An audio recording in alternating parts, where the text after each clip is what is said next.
Comment faire l'introduction d'une dissertation? On fait la méthode pas à pas, étape après étape. Bienvenue dans cette nouvelle vidéo, je suis Juliette et aujourd'hui je vais t'apprendre à faire une introduction pour une dissertation au bac de français. C'est parti!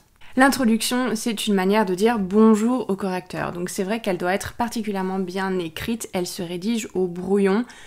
Une à deux fois quand même pour être sûr déjà de n'oublier aucun élément et en plus de ça que le style soit assez clair, que le texte soit bien rédigé et que on laisse la fin de cette introduction une bonne impression au correcteur. La technique de l'introduction c'est vraiment l'entonnoir, c'est-à-dire que je vais passer du plus général au plus compliqué. Dans le tout début de mon introduction, je vais faire une phrase d'accroche. Alors moi je vous conseille pas de faire des phrases d'accroche qui seraient des citations d'autres auteurs ou même de l'auteur lui-même, ni une étymologie, ni rien de tout ça. Par contre, une phrase courte, concise et percutante sur le siècle me paraît beaucoup plus opportun. Par exemple, une dissertation sur la peau de chagrin, le 19e siècle sera le siècle du fantastique. Par exemple. Une dissertation sur Jean-Luc Lagarce, le 20e siècle sera le siècle des deux conflits mondiaux. Et ensuite on avance.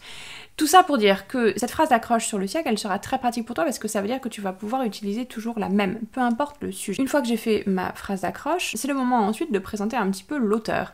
Donc là, j'ai appris mon cours, j'ai appris mes fiches et je suis capable de retranscrire deux, trois petites infos sur la vie de Molière, de Jean-Luc Lagarce, etc. Une fois que j'ai fait ça, il est temps de présenter la pièce. En telle année, l'auteur écrit nanana. Une fois que j'ai présenté l'auteur et que j'ai présenté la pièce, il est désormais temps de présenter. Une fois que j'ai présenté mon œuvre, je vais amener mon sujet, je vais diriger mon lecteur vers la problématique et la définition des termes du sujet. Donc je vais dire que dans cette œuvre, eh bien, il y a des questions qui sont soulevées, comme par exemple les notions de nain et nain. Ces notions-là, je ne les ai pas prises au hasard, d'accord? Elles correspondent aux notions clés que je vais devoir définir et qui sortent de ma citation ou de mon sujet. Donc tout simplement ensuite, eh bien, je définis ces termes du sujet, donc généralement dans les sujets de dissertation, on a les mots du parcours, donc on peut peut-être faire des fiches avant pour réviser, pour pouvoir avoir les définitions propres et précises du parcours. Et là, s'il n'y aura pas de dissertation sans une définition extrêmement précise et claire des termes du sujet. En fait, on ne pourra pas discuter ensemble, on ne pourra pas argumenter si on ne parle pas de la même chose. Un exemple que j'utilise souvent avec mes élèves, c'est si on discute du meilleur bleu, par exemple, mais on ne pourra pas parler de la même chose si tu parles du bleu clair et que moi je parle du bleu marine. Donc, cette définition des termes du sujet, elle est extrêmement importante, elle doit être très rigoureuse. Ensuite, je présente le sujet. Donc, si c'est une citation, j'insère les termes de la citation ou alors je reformule un peu, d'accord, je présente ma problématique, je mets extrêmement important un point d'interrogation qui est une marque très forte pour le correcteur. Si j'ai l'habitude de faire des problématiques, je peux aussi passer par une interrogation directe.